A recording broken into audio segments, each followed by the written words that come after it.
noite, meus irmãos e minhas irmãs, a graça e a paz do nosso Senhor Jesus Cristo. É uma alegria estarmos juntos mais uma vez para participar do nosso momento de estudo bíblico, esse encontro informal, esse encontro que a gente tem realizado às noites de quinta-feira, nesses períodos aí de isolamento social, nesse período de quarentena. Tem sido uma bênção, um tempo de edificação, um tempo de crescimento e de aprendizado na palavra de Deus. Eu quero que você pegue a sua Bíblia e que você se prepare para fazer conosco várias leituras da palavra de Deus essa noite, para que você possa assim também marcar, fazer anotações e aproveitar da melhor maneira possível esse nosso momento de edificação e de aprendizado da palavra do Senhor. Bom, eu insisto mais uma vez que você compartilhe esse link com alguém que você sabe que gosta de um estudo bíblico, que gosta desse momento de reflexão na palavra de Deus. É sempre bom a gente trazer pessoas para participar conosco e desfrutar do aprendizado da palavra de Deus. Muito bem, a gente sempre introduz aqui o nosso estudo bíblico com essa tela, né? Que é a tela onde nós falamos da tabela, o trilho da história dos reis de Israel.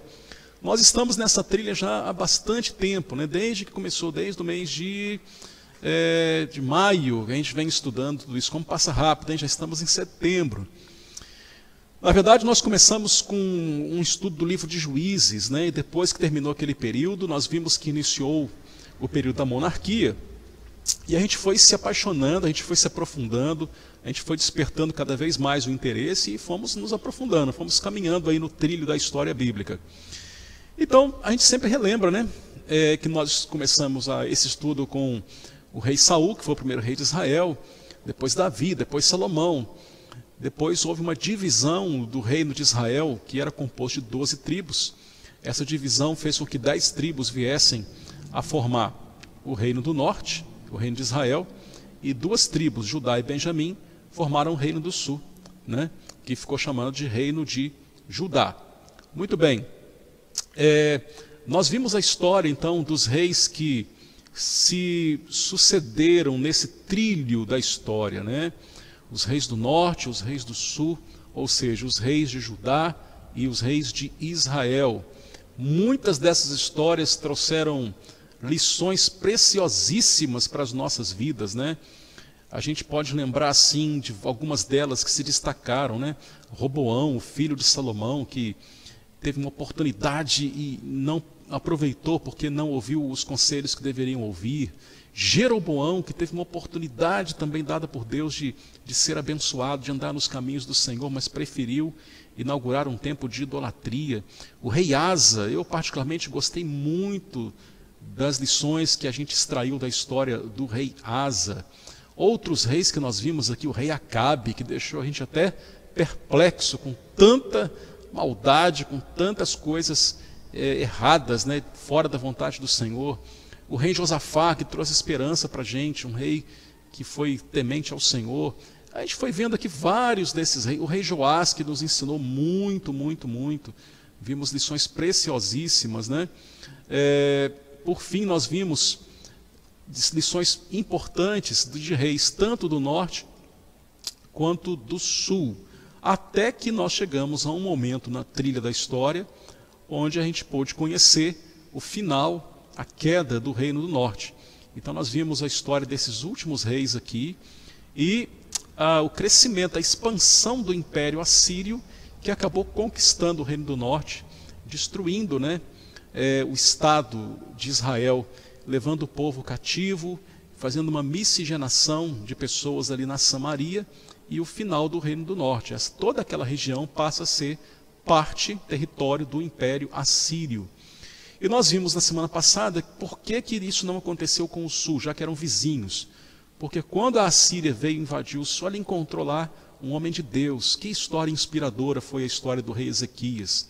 Quando o rei Ezequias recebeu a mensagem do rei da Assíria, que o Deus de Ezequias não poderia livrá-lo, Ezequias foi para o templo, colocou aquela carta no altar, orou, invocou ao Senhor, e o Senhor deu um grande livramento. Então a Assíria não conseguiu conquistar Judá, não conseguiu derrotar Judá. Judá permaneceu porque tinha um homem de Deus ali. A história de Ezequias é inspiradora. Ezequias segundo o texto que nós vimos na semana passada, ele fez o que era reto aos olhos do Senhor, de maneira que nenhum antes dele havia feito e nem depois dele.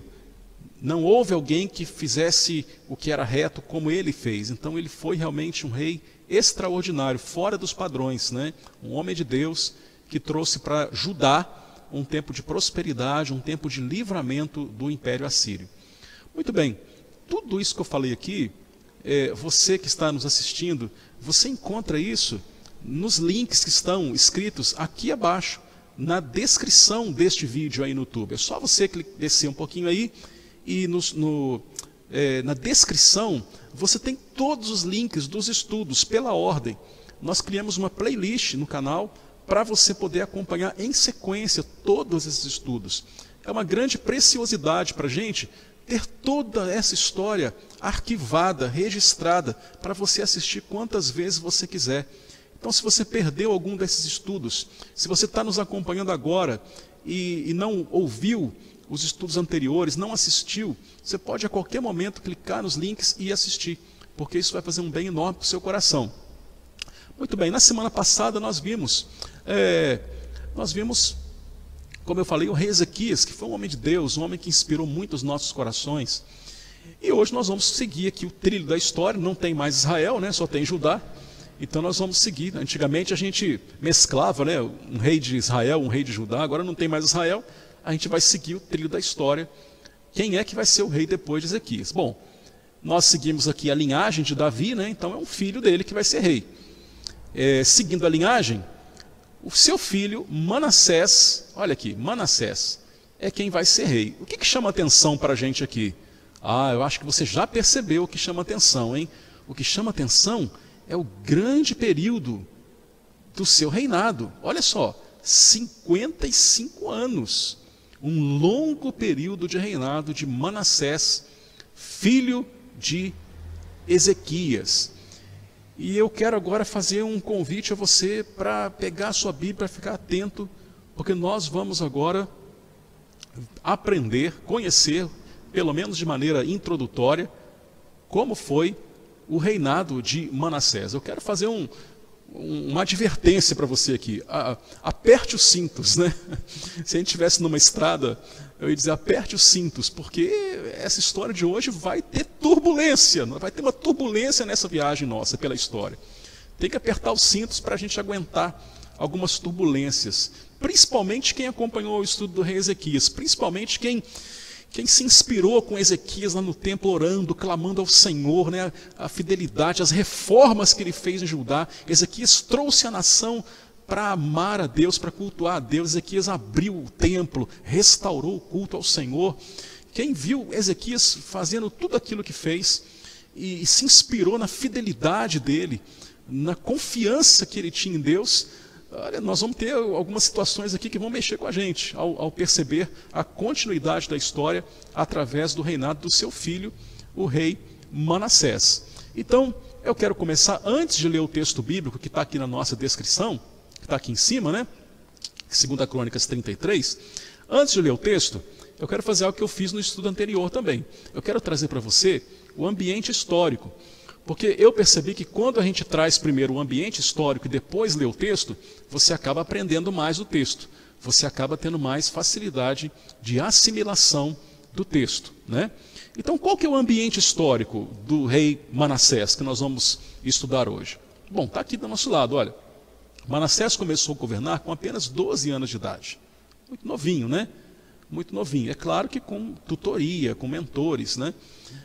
Ele herdou o trono do seu pai, o zeloso e fiel rei Ezequias, que nós já conhecemos e que, aliás, o estudo sobre ele está aqui na descrição.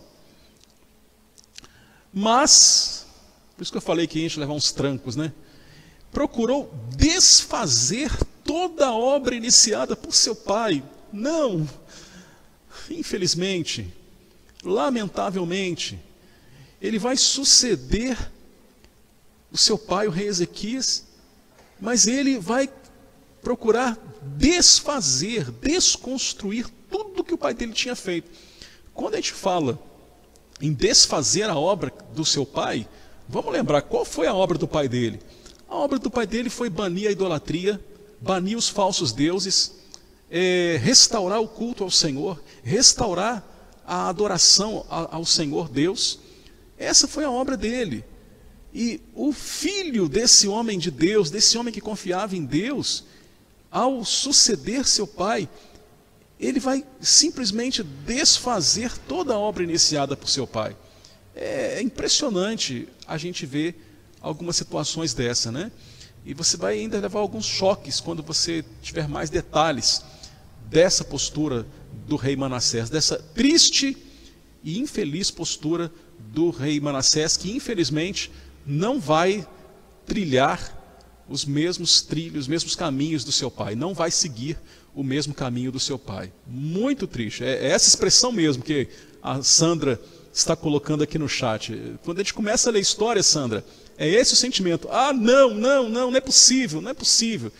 Depois de tanta inspiração com Ezequias, depois de tanto milagre de Deus, depois de um testemunho tão poderoso quanto o de Ezequias, o filho vai em direção oposta. É lamentável, mas ainda assim há lições preciosas aqui para os nossos corações. Olha que interessante aqui na descrição. Olha, o significado de seu nome identifica a sua vida. O que significa Manassés? Esquecendo. Olha que curioso. Esquecendo, né? Esquecendo do que aprendeu com seu pai, esquecendo do que o seu pai fez, né? Esquecendo do tempo em que Ezequias era rei de Judá. Então Judá vai mergulhar agora num tempo de trevas. E nós sabemos que isso traz consequências, né? Olha o que aconteceu com Israel, olha o que aconteceu com o norte. De tanto pecado, de tanta idolatria, de tanta ignorância e recusa a ouvir a voz do Senhor, veio a Síria e destruiu Israel. Será que vai acontecer isso com Judá também? Judá, que estava direitinho nos caminhos do Senhor, vai se desvirtuar novamente. E agora sim nós vamos ver como se deu isso mais de perto. Abra sua Bíblia em 2 Crônicas, capítulo 33. Eu trouxe o texto aqui na tela também, mas como o texto é grande e eu coloquei numa só tela, talvez fique pequeno aí, dependendo do dispositivo que você está usando. Então pegue a sua Bíblia e acompanhe na sua Bíblia. Se você está acompanhando a transmissão pela televisão, né? Algumas pessoas têm essa possibilidade, então você consegue acompanhar daqui mesmo. Mas de qualquer forma é muito bom ter a Bíblia para você marcar. 2 Crônicas 33, o reinado de Manassés. Vamos então ver o que aconteceu e como é que ele fez para desconstruir, para desfazer o que o pai dele tinha feito. Vamos ler com atenção aqui. Deixa eu pegar aqui a setinha. Aqui, peguei. Vamos lá. Tinha Manassés 12 anos de idade quando começou a reinar, e 55 anos reinou em Jerusalém. Fez o que era mal perante o Senhor, seguindo as abominações dos gentios, dos estrangeiros, que o Senhor expulsara de suas possessões, de diante dos filhos de Israel. Então ele fez o que era mal, olha, segundo as obras, né, as abominações dos gentios. O que são essas abominações dos gentios? São a idolatria, os deuses dos gentios, né? Versículo 3, pois, olha o que ele fez, tornou a edificar os altos que Ezequias, seu pai, havia derrubado. Então, os altares, né, os lugares de adoração pagã e idólatra que o pai dele tinha derrubado, ele foi lá e construiu de novo. Levantou altares aos Baalins. Os Baalins são deuses do panteão de deuses dos fenícios, né? Então, são deuses de estrangeiros. E ele foi lá e levantou altares aos Baalins. Fez postes ídolos. E se prostrou diante de todo o exército dos céus e o serviu. Então, o que nós temos aqui é uma descrição de um rei que abraçou com todas as forças a idolatria. Então, ele levanta os altares aos Baalins, que o pai dele tinha derrubado, né? Ele constrói postes ídolos, e ele mesmo se prostra diante de todo o exército do céu. Ele vai cometer todo tipo de idolatria, vai adorar e vai se prostrar diante de todo o exército do céu, diante de tudo quanto é tipo de divindade estrangeira, né? Divindade pagã. Então ele se rende mesmo à idolatria, a falsos deuses. Uma tristeza a gente constatar isso, vindo do filho do homem que havia banido isso de Judá. Olha o que ele fez aqui no versículo 4, gente. Edificou altares na casa do Senhor, dentro da igreja. Já pensou o que seria para você altares a deuses pagãos aqui dentro da igreja, onde eu estou agora? Imagina você chegar aqui na igreja e ter um monte de altares aqui a falsos deuses. Seria terrível, de cortar o coração. Faz até mal pensar nisso. Foi isso que ele fez. Na casa do Senhor, que o pai dele abriu, que o pai dele restaurou, ele edificou altares na casa do Senhor, da qual o Senhor tinha dito. O que o Senhor tinha dito da casa dele? Em Jerusalém, porém, o meu nome para sempre. Versículo 5. Também edificou altares a todo o exército dos céus nos 2 átrios da casa do Senhor. Não teve o menor respeito, né? Profanou a casa do Senhor. Agora o versículo 6 é uma coisa até que a gente tem que falar com pesar no coração. É muito grave o que está dizendo aqui. Versículo 6. Ele queimou seus filhos como oferta no vale do filho de Inom. Queimou os seus filhos como oferta. Deixa eu fazer uma pausa aqui. O versículo 6 começa a falar um pouco mais do perfil dele, das práticas dele.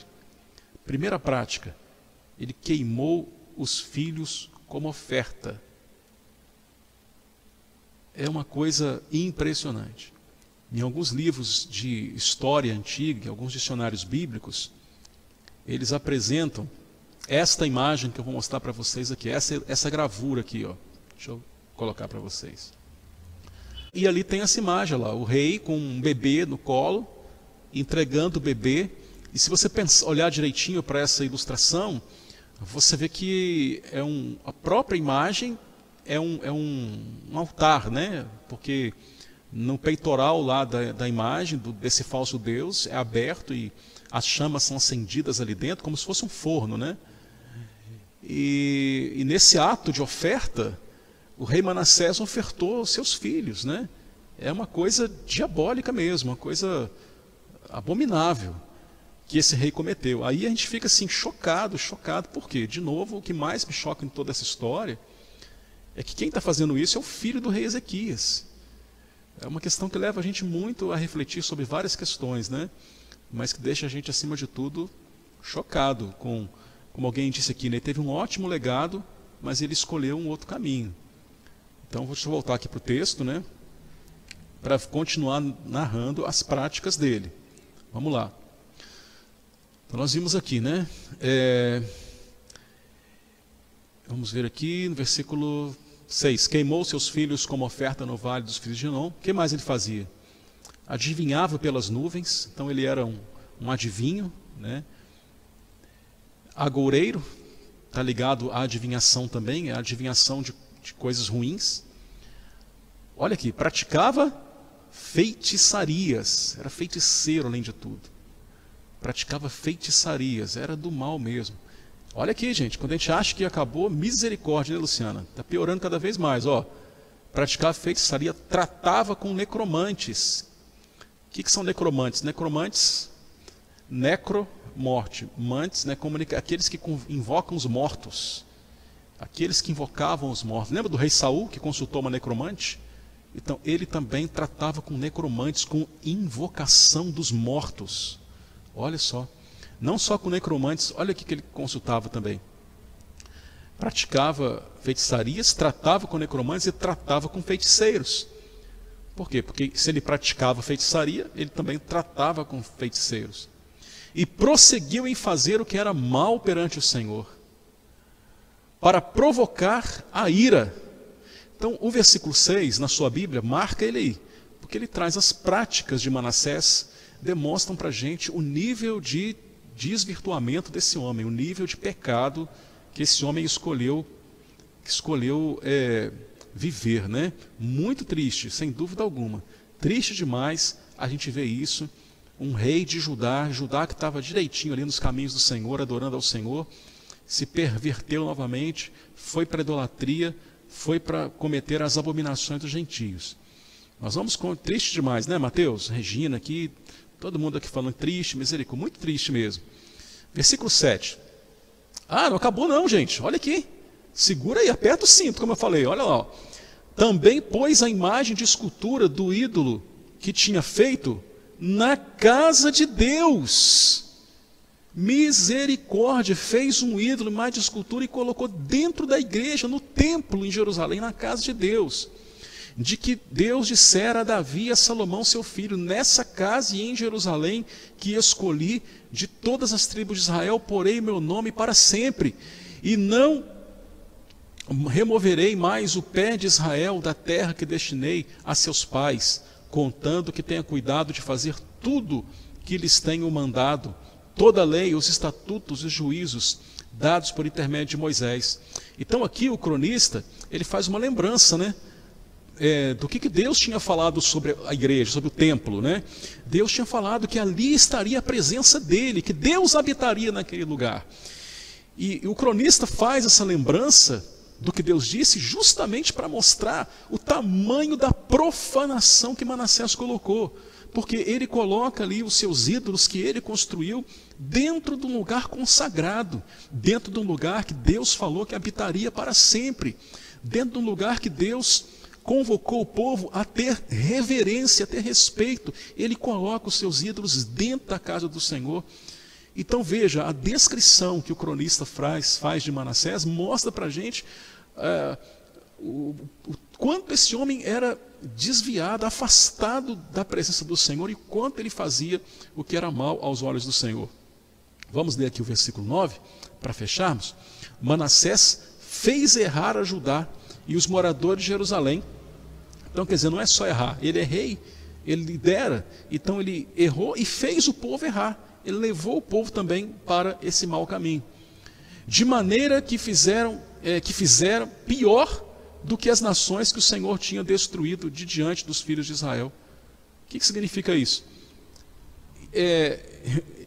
Ele foi tão, eu vou usar uma palavra aqui, ele foi tão competente no sentido de levar o povo a fazer o que é errado, ele foi tão eficiente em levar o povo para o mau caminho, que o cronista diz que Judá, o povo do Senhor, estava fazendo pior do que os estrangeiros, pior do que os gentios, pior do que aqueles povos que o Senhor tinha expulsado daquelas terras, quando deu a possessão aos hebreus. Então eles se tornaram pior do que os gentios. Olha o que Manassés fez, levou o povo a errar. Nós estamos diante do pior rei da história de Judá. Nós estamos diante, uma vez eu li um livro que falava sobre o rei Manassés. O título do livro era O Pior Homem da História. O pior rei, disparado, né? O pior. Estava conversando hoje com uma irmã nossa, né, que acompanha os estudos bíblicos, a gente falando sobre a história dos reis, e eu disse para ela, olha, prepara, porque se a gente já levou algum susto com alguns reis para trás aí, hoje o susto vai ser maior, porque o de hoje é o pior de todos eles, o rei Manassés. Então, essa é a descrição que nós temos para eles. Bom, tendo mostrado para vocês essa descrição, você vê que aqui embaixo já coloquei destaques, né? O que eu vou fazer? Eu já vou rapidamente e prontamente partir aqui para aquele momento, deixa eu colocar aqui, dos destaques sobre essa história. Porque depois eu quero ler um outro texto, né? Quais os destaques? Dentre outros, primeiro destaque, a situação decadente de uma vida sem Deus. Eu faço esse destaque. Para mim, uma coisa que esse texto nos ensina prontamente é isso. É a situação decadente de uma vida sem Deus. Por que é uma situação decadente? Porque quando a gente olha para a relação das práticas de Manassés, a gente vai vendo que uma coisa vai levando a outra. e usando aqui as palavras do salmista, que um abismo vai chamando outro abismo. Então ele começa lá com a idolatria, construindo altares, né, aos Baalins. Depois ele edifica postes ídolos. A coisa vai só um abismo chamando outro abismo. Versículo 3. Depois nós temos no versículos 4, 5 e 7 a profanação do templo do Senhor. Nós vimos a crueldade absurda a ponto de sacrificar os seus próprios filhos como oferta a um deus pagão, né, a uma imagem de escultura. Nós vemos, está vendo como é que a coisa vai só afundando? Como é que vai só ficando cada vez mais decadente? Aí o relato continua dizendo que daí ele passa a ser também, ter muitas superstições, praticar rituais esotéricos, praticar magia negra, que é a necromancia, né, o consultar os mortos, feitiçaria, adivinhação. Então, foi realmente uma decadência, foi só afundando na lama. E o que nós vamos ver que essa decadência da vida sem Deus, ela é óbvia. Por quê? Porque isso não ficaria sem consequência, né, gente? Vamos combinar. Uma vida como essa não ficaria sem consequências, né? Qual a consequência disso? Vamos lembrar de um contexto histórico que está bem claro na nossa memória, nesses estudos. O que está acontecendo ali do ponto de vista geopolítico naquele momento? O que está acontecendo? Quem é que está dominando tudo ali? Ou você já esqueceu? Não, você não esqueceu. Vamos lembrar que Judá está ali, salvo, independente, mas que tudo ali em volta está sendo dominado, já é dominado por quem? Pelo império, pela Assíria. A Assíria tentou conquistar Judá, mas não conseguiu por causa de Ezequias, do livramento. Só que a Assíria continua ali, dominando tudo, continua sendo uma ameaça. O que vai acontecer que nós vamos ver? Deus livrou Ezequias porque Ezequias era um homem que confiava nele. Mas a Assíria agora está ali, está também colocando pressão sobre Manassés. Nós vamos ver que Manassés vai ser capturado pela Assíria e vai ser levado ele para ser cativo e vai sofrer. E nós vamos ver isso já já. Quer dizer, essa vida sem Deus, ela não fica impune. Essa vida sem Deus, ela tem suas consequências e são tristes e lamentáveis consequências. Então uma coisa que a história de Manassés mostra é isso, a situação decadente de uma vida sem Deus. Meus irmãos e minhas irmãs, às vezes as pessoas vivem sem Deus e elas acham que não tem consequência. Tem consequência sim. Tem consequência sim. Toda vida que teima ou que escolhe não seguir os caminhos do Senhor, essa vida vai viver uma situação de decadência. E nós vemos aqui isso em Manassés, a situação decadente de uma vida sem Deus. Um segundo destaque que eu faço de Manassés é esse número 2 aqui, olha. Com Deus não se brinca. Com Deus não se brinca. O que ele fez foi muito sério. Profanar o templo, profanar a casa do Senhor. Não se brinca. Se nós lermos lá todo o texto, sabe o que nós vamos descobrir? Que aquilo que você também já sabe dos estudos anteriores aqui, mesmo errados, Deus nunca deixou de advertir. Deus nunca deixou de enviar um profeta. Deus nunca deixou de chamar ao conserto. Com Manassés não foi diferente, né? Os profetas alertaram Manassés, os profetas exortaram Manassés quanto às suas atitudes, mas ele parecia ser surdo para a voz de Deus. Deus advertia, Deus falava, Deus usava pessoas para transmitir a vontade dele, Deus usava pessoas para dizer para ele que aqueles caminhos eram caminhos maus, Deus usava os profetas para corrigi-lo, para adverti-lo, mas ele se fazia surdo, ele não quis ouvir a voz de Deus. E foi profanando, e foi pecando, e foi cada vez mais fazendo o que era mal, foi cada vez mais se envolvendo com as trevas. Com Deus não se brinca. Não se brinca. Não se pode negligenciar a voz do Senhor a vida toda. Não se pode debochar do sagrado. Não se pode levar de qualquer maneira a vida sem as advertências do Senhor, achando que não vai ter consequência. Com Deus não se brinca. O pecado cobra a conta. Ele brincou demais com Deus. E a consequência veio, eu vou mostrar para vocês isso aqui no texto seguinte. Um terceiro destaque que eu faço é esse que você está vendo aqui também já na tela. E agora você vai até levar um susto, você não vai entender. Por isso que eu coloquei os destaques antes do texto. Há perdão para o mais vil pecador. Agora vem a principal parte do estudo. Por isso que eu inverti a ordem. Deixa eu mostrar para você. E agora você vai ficar surpreendido com o que nós vamos ver. Vamos acompanhar aqui. Vamos continuar lendo o texto? A partir do versículo 10, o que aconteceu? Falou o Senhor a Manassés e ao seu povo, porém não lhe deram ouvidos.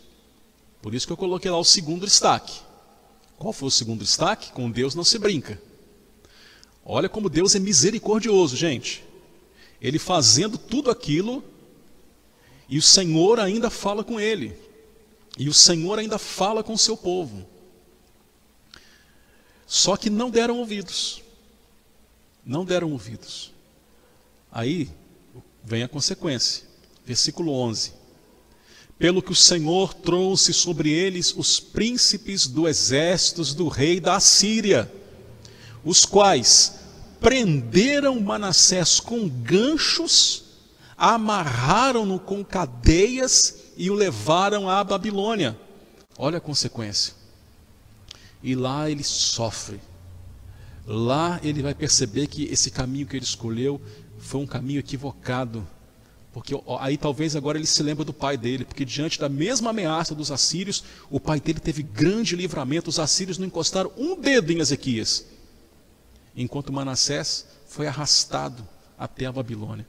E aí, você vai levar um susto agora, mas um susto bom. É um negocinho que vai te espantar, mas é um espanto bom. Olha o versículo 12. Olha aqui, eu acho que você nem imaginava, a não ser que você que já conhecia essa história, mas olha aqui agora o que acontece. Ele, angustiado, suplicou deveras ao Senhor, seu Deus. E até o cronista, o autor já até coloca aqui, seu Deus, né, como o reconhecimento dele, de que há um Deus. E muito se humilhou perante o Deus de seus pais. Gente, olha o que nós estamos lendo aqui agora. O que aconteceu com ele, o sofrimento que ele passou. Diz que ele ficou angustiado. E naquele momento, então, ele se volta para Deus. E muito se humilhou. Ou seja, se ele muito se humilhou, ele falou com Deus: Deus, eu estava errado, eu cometi absurdos, eu não sou nada, porque diz o texto que ele muito se humilhou, olha aqui, muito se humilhou perante o Deus de seus pais. E o versículo 13, fez-lhe oração, vamos ver a oração que ele fez, e Deus se tornou favorável para com ele. Nós não sabemos que oração ele fez, mas ele orou e Deus ouviu a oração dele. Gente, deixa eu pegar uma lição aqui. Se Deus ouviu a oração de Manassés, você acha que ele não ouve a sua oração? Deus ouve até a oração de Manassés, gente. Ele ouve a minha oração, ele ouve a sua oração. E não é porque nós somos melhores, não. É porque o nosso Deus é um Deus de graça. É a graça do Senhor. Atendeu-lhe a súplica e o fez voltar para Jerusalém, ao seu reino. Então reconheceu Manassés que o Senhor era Deus. Aleluia. Pode até respirar agora? Aleluia. Glória a Deus. Deus ouviu a súplica de Manassés. Manassés se angustiou, Manassés muito se humilhou. Muito se humilhou. Deus o ouviu. E de alguma maneira, que nós não temos aqui os detalhes, o cronista não nos dá, mas o Senhor permite que ele volte para Jerusalém. O Senhor o fez voltar a Jerusalém. E agora que nós vemos aqui é Manassés reconhecendo que o Senhor era Deus. Glória a Deus. Nós estamos vendo aqui uma conversão. A conversão de um sujeito que vocês viram lá atrás como ele era.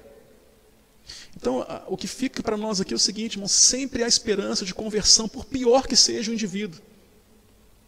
Sabe quando às vezes a gente olha para alguém e fala que ele não tem jeito? Espera aí, olha para Manassés. Alguém de nós diria que Manassés tinha jeito? Alguém de nós poderia imaginar que Manassés, aquele homem que queimou os filhos, aquele homem que era feiticeiro, que profanou o templo, que construiu altares, que adorava aos Balaíns, que era feiticeiro, aquele homem que era necromante, você em algum momento lá no início imaginou que esse homem ia se converter, que esse homem ia reconhecer que o Senhor é Deus? Mas aqui há uma lição para a gente, olha, Deus não desiste, a graça do Senhor, ela não tem limites, a graça do Senhor alcança o mais vil pecador, e o Senhor foi lá e teve misericórdia dele, o Senhor foi lá e perdoou ele, o Senhor restaurou a vida dele, o Senhor perdoou todos aqueles pecados lá de trás. Isso é para nos ensinar o tamanho da misericórdia e da graça do nosso Deus, do amor e da misericórdia do Senhor sobre a vida de Manassés, e para nos fazer lembrar que essa mesma graça, esse mesmo amor, esse mesmo perdão é acessível à minha vida, é acessível à sua vida. Aleluia! Esse é o nosso Deus, um Deus de perdão, um Deus de amor, um Deus de graça. Manassés então reconhece que o Senhor é Deus. E por que eu digo que ele se converteu? Porque conversão a gente demonstra com mudança. Vamos ver as mudanças disso? Olha o que ele fez aqui no versículo 14. Depois disso, depois dessa conversão, edificou o muro de fora da cidade de Davi, ao ocidente de Gion, no vale, e à entrada da porta do peixe, abrangendo a Ofel, e o levantou muito alto. Então ele começou a fazer reformas, né? Foi lá e construiu o muro de Jerusalém, começou a ser um bom rei finalmente. Também pôs chefes militares em todas as cidades fortificadas de Judá, quer dizer, protegeu contra a Síria, né? Fortaleceu as defesas. Versículo 15, tirou da casa do Senhor os deuses estranhos e o ídolo, como também todos os altares que edificara no monte da casa do Senhor e em Jerusalém, e os lançou fora da cidade. Então ele vai atrás de tudo que ele tinha feito e desfaz. Ele vai na casa do Senhor, tira os deuses estranhos, tira o ídolo, ele vai destruindo os altares, restaurou o altar do Senhor, né? E foi fazendo ali uma reforma. Lançou fora tudo aquilo que era pagão. Versículo 15. Restaurou o altar do Senhor, sacrificou sobre ele ofertas pacíficas e de ações de graças, e ordenou a Judá que servisse ao Senhor, Deus de Israel. Contudo, o povo ainda sacrificava nos altos, mas somente ao Senhor, seu Deus. Então os lugares lá de adoração, o povo continuou usando os lugares, mas agora não era mais para os Balaíns, agora era para sacrificar ao Senhor, seu Deus. Então ele volta transformado, ele volta mudado, e ele tenta corrigir, ele tenta refazer tudo aquilo de errado que ele havia feito. Essa é uma história fantástica, fantástica, surpreendente o desfecho da história de Manassés, muito surpreendentemente. A gente consegue ver essas coisas. Há muitas lições aqui, eu fiz aqueles 3 destaques, deixa eu até voltar aqui, para a gente conversar um pouquinho mais, para finalizar, mas há muitos outros destaques, né? Então o que fica é isso. Uma vida sem Deus, ela vai levando a pessoa à decadência, a situação decadente de uma vida sem Deus. Como nós vimos, né? Ele foi arrastado ao cativeiro, arrastado para a Babilônia. Olha, não fica sem punição uma vida como essa, não fica sem consequência. Em segundo lugar, com Deus não se brinca. Deus falou várias vezes, ele brincou, ele não deu ouvido, a consequência vem. E terceira lição, e sem dúvida alguma a mais importante, há perdão para o mais vil pecador. Essa é uma história que fala da grandeza da graça de Deus. Como o nosso Deus é um Deus de graça, como o nosso Deus é um Deus que não nos trata conforme o nosso merecimento, mas nos trata conforme a sua graça, o seu perdão e o seu amor. Então, olha, se isso aconteceu com Manassés, pode acontecer com aquela pessoa por quem você está orando. Né? O alcance do Senhor, ele pode alcançar o mais vil pecador. Então, quando a gente acha que uma pessoa não tem mais jeito, quando a gente acha que uma pessoa já caminhou a um grau tão intenso de pecado, sempre há jeito. Porque se teve jeito para Manassés, tem jeito para essa pessoa também. Se teve jeito para Manassés, tem jeito para nós também. E é impressionante a gente ver alguém que tinha uma história marcada por práticas tão abomináveis ao Senhor, tão distante de Deus, sendo o pior de todos, e a gente vê a graça de Deus alcançando ele num momento ali que ele estava sofrendo, no momento que ele estava angustiado, no momento em que ele sofreu o peso e a consequência das suas escolhas. Mas pelo menos assim, naquele momento, ele reconhece que estava no caminho errado. Ele clama ao Senhor e Deus ouve a oração daquele rei que até então nunca havia clamado ao Senhor, que até então estava distante da presença do Senhor, e acontece uma grande transformação na vida dele. E essa é uma história fantástica aos nossos corações. Deixa eu ver o que vocês estão falando aqui. Esse foi o caso que começou mal e terminou bem. É verdade, Luciano. Tantos que a gente viu aí, né, que começou bem e terminou mal, esse começou mal e terminou bem. Amém. Olha, gente, é uma história maravilhosa que nos enche de esperança, que fala da bondade de Deus, do amor de Deus, e que havia muitas lições e muitos outros destaques que nós poderíamos tirar aqui, mas o nosso tempo já está indo, e eu quero encerrar aqui esse momento, convidando você a se aprofundar nessa leitura, a ler um pouco mais os textos bíblicos, a aprender mais sobre Manassés, a refletir mais sobre a conversão desse rei, que no primeiro momento a gente achava que não tinha jeito para ele, né, que era um perdido. Mas a gente aprendeu nessa história que não há caso perdido para um Deus de amor, para um Deus de graça, um Deus que é conosco em todo o tempo. Glória a Deus, esse é o nosso Deus, esse é o Deus que nos ama, esse é o Deus que nos convida a viver em firmeza e inteireza de coração na presença dele. Deus abençoe a vida de todos vocês.